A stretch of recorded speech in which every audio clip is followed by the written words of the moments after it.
I think partly because that's more often than not what's rewarded in our world is how many times, and I'm guilty of this as well, do you write down that to-do list and you love the feeling of checking it off or crossing it off, and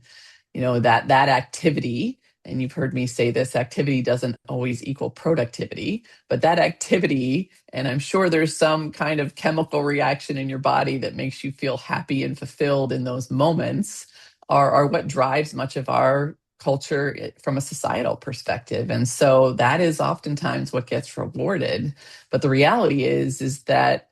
you know,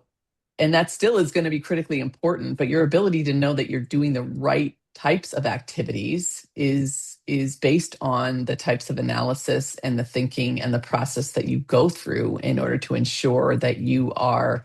batting as close to 1,000 as possible. Again, you're never going to get it perfect. But I think, at the end of the day, that's more often than not what gets rewarded,